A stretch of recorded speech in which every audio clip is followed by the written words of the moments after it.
विधानमंडल समीक्षा। आइए सुनते हैं विधानमंडल की समीक्षा। सबसे पहले सुनते हैं विधानसभा की समीक्षा। लेखक हैं जयशंकर प्रसाद शुक्ला।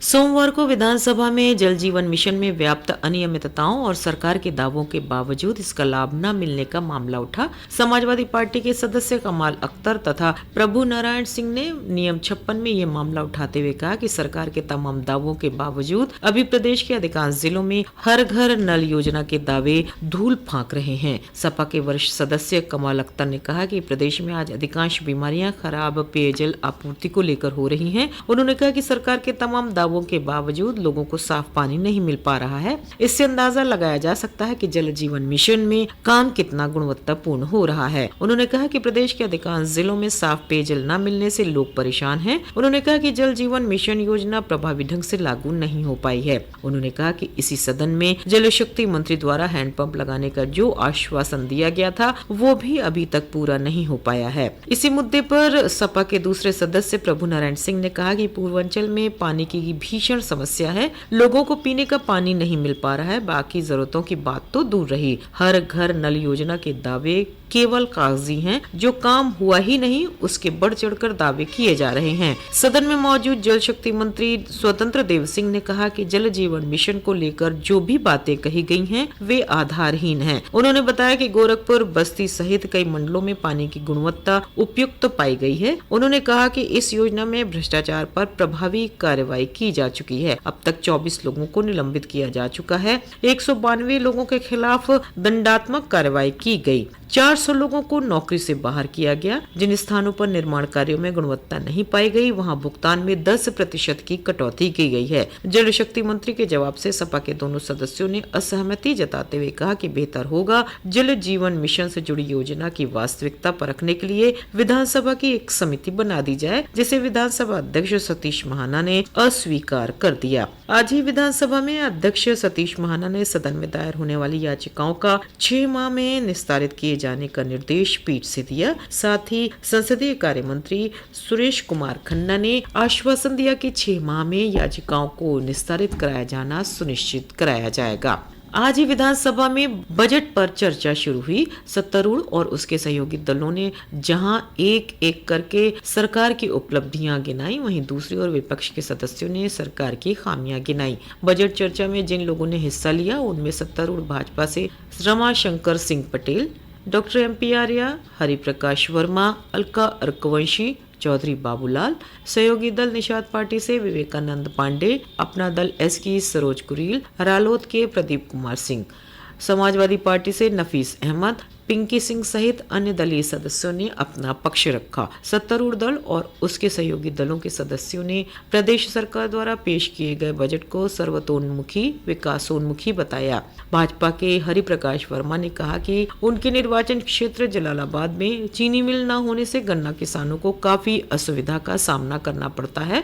उन्होंने क्षेत्र में एक चीनी मिल स्थापित किए जाने की मांग की, जबकि सहयोगी दल निषाद पार्टी के सदस्य विवेकानंद पांडे ने निषादों को आरक्षण दिए जाने की मांग की। उन्होंने कहा कि यूपी का बजट विकसित भारत 2047 में निर्णायक भूमिका निभाएगा। सरकार द्वारा पेश बजट में गांव में उत्सव भवन तथा स्कूलों को स्थापित किए जाने के प्रस्ताव को अनुकरणीय बताया। उन्होंने कहा कि प्रदेश में स्वास्थ्य सेवाएं जर्जर हैं। बजट पर चर्चा कल भी जारी रहेगी। ये थी विधानसभा की समीक्षा।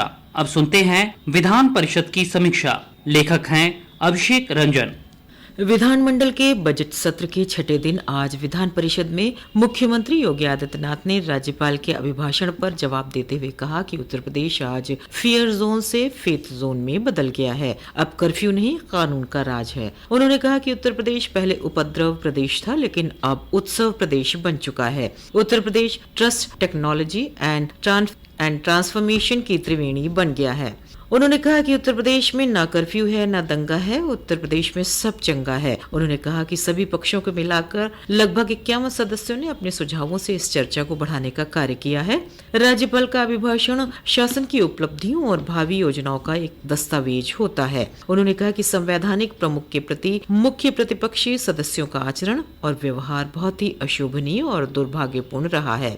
मुख्यमंत्री ने कहा कि राज्यपाल ने जो अभिभाषण दिया है वो सरकार की पिछले 9 वर्ष की उपलब्धियां रही हैं। उन्होंने कहा कि उत्तर प्रदेश ने इन वर्षों में कर्फ्यू से कानून, उपद्रव से उत्सव, समस्या से समाधान और अविश्वास से आत्मविश्वास की यात्रा की है। आज डबल इंजन की सरकार की स्पष्ट नीति, साफ नीति और सुशासन की प्रतिबद्धता के कारण उत्तर प्रदेश बीमारू से ब्रेक थ्रू स्टेट बना है। उन्होंने कहा कि आज प्रधानमंत्री नरेंद्र मोदी के नेतृत्व में दिल्ली में दुनिया का सबसे बड़ा AI समिट हो रहा है। आज Uttar Pradesh trust, technology and transformation TTT की त्रिवेणी बन गया है। मुख्यमंत्री ने कहा कि डबल इंजन की सरकार ने प्रदेश को इन्वेस्टमेंट का बेहतरीन डेस्टिनेशन बनाने का काम किया। इसके पहले शून्य प्रहर में समाजवादी पार्टी के सदस्य लाल बिहारी यादव, राजेंद्र चौधरी, डॉक्टर मान सिंह यादव, मुकुल यादव, आशुतोष सिन्हा, बलराम यादव और अन्य ने प्रदेश में स्वास्थ्य सेवाओं के गिरते स्तर का मुद्दा कार्य स्थगन के रूप में उठाया। सदस्यों ने कहा कि प्रदेश में स्वास्थ्य सेवाओं की स्थिति बद से बदतर है। आबादी के हिसाब से स्वास्थ्य योजनाएं कम हैं। लाल बिहारी यादव ने कहा कि चिकित्सकों की कमी है, यहाँ तक कि PGI, लोहिया और KGMU तक चिकित्सकों की कमी से जूझ रहा है। अकेले PGI में 103 चिकित्सकों की कमी है। कई जगह जिला चिकित्सालयों को मेडिकल कॉलेज घोषित कर दिया गया है, जिससे वहाँ पर्चा 1 रुपए के स्थान पर 100 रुपए का हो गया है, लेकिन अन्य चिकित्सीय सुविधाएं नहीं बढ़ी। सरकारी अस्पतालों को सरकार सुदृढ़ करे। ग्रामीण सुविधाओं में निवेश के ढांचे को सरकार बढ़ाए, जिससे आम जनता को लाभ मिल सके। उन्होंने सरकार पर चिकित्सीय अनुदान देने में भेदभाव का आरोप लगाते हुए कहा कि सपा विधायकों की संस्तुति पर मुख्यमंत्री के यहाँ से चिकित्सकीय अनुदान नहीं दिया जा रहा है। सदस्यों के सवालों का जवाब देते हुए नेता सदन और उप मुख्यमंत्री केशव प्रसाद मौर्य ने कहा कि हमारी सरकार सबका साथ, सबका विकास, सबका विश्वास और सबका अच्छा स्वास्थ्य के सिद्धांत पर चल रही है। गरीब सरकार की प्राथमिकता है। बीमारी में उसका पूरा इलाज हो और वो स्वस्थ होकर घर जाए, यही सरकार की कोशिश है। उन्होंने चिकित्सकीय अनुदान में भेदभाव के आरोप को सिरे से खारिज करते हुए कहा कि वजह पात्रता श्रेणी हो सकती है, भेदभाव सरकार के संस्कार में नहीं है।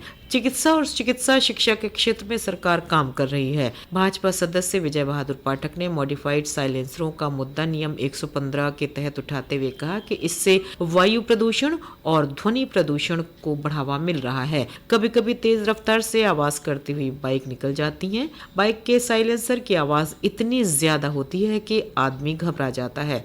निर्दलीय समूह के राज बहादुर सिंह चंदेल एवं डॉक्टर आकाश अग्रवाल ने जनपद उन्नाव के परिषदीय विद्यालयों से सेवानिवृत्त शिक्षक कर्मचारियों को पेंशन गणना में एक नोशनल वेतन वृद्धि का लाभ दिलाए जाने का मुद्दा कार्य स्थगन के रूप में उठाया, जबकि शिक्षक दल के ध्रुव कुमार त्रिपाठी ने प्रदेश में 1 अप्रैल 2005 तथा इसके पश्चात नियुक्त सहायक विद्यालयों के शिक्षकों की समस्याओं का मुद्दा कार्य स्थगन में उठाया। अभी आप सुन रहे थे विधानमंडल की समीक्षा।